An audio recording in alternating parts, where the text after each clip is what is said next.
Bu pechenyelar tishlamasingizdan qo'lingizda o'zida uvidalanib ketadi. Olchani nordon va shirin ta'mlarining uyg'unligi esa hammaga birdek yoqishi aniq.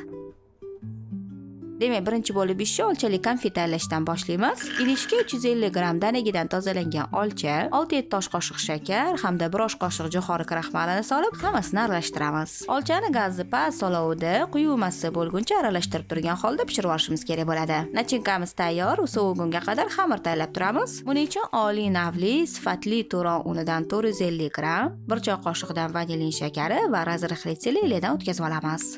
Endi muzxonada turgan 200 g sariyog' qirg'ichdan o'tkazib, un bilan nomiga birlashtiramiz. Bunga 3 dona tuxum sarig'i, 200 g muzdek qaymoq yoki yog'li smetana qo'shamiz. Men Latiko brendining sifatli, shuningdek juda ham mazali bo'lgan smetanasidan foydalanaman. Xamirni ko'p qormaymiz, bir joyga to'plab olishimiz o'zi yetarli. Xamirni unlab kattaroq ochib olamiz. Buni ko'rsatganimdek taxlab, yana yoyib taxlaymiz. Shunda 2 marotaba yoyib taxlangan bo'ladi.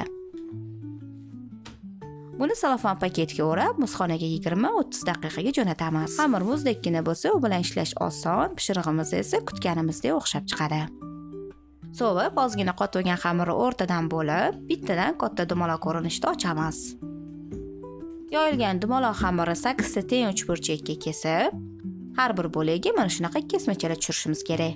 Endi xamirga 1 osh qoshiq nachinka solib, xuddi ko'rsatganimdek rogaliklarni yopishtirib tugib olamiz. Yaxshilab yopishtirsanglar, pishayotganida nachinkasi oqib chiqib ketmaydi.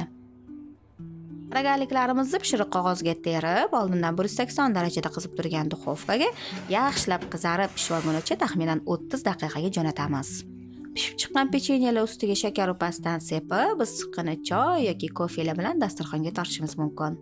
Og'izda eriydigan pisochni, juda ham mazali nachinkali pechenye bo'lib chiqadi. Albatta, ushbu retsept bo'yicha yaqinlaringiz uchun tayyorlab bering.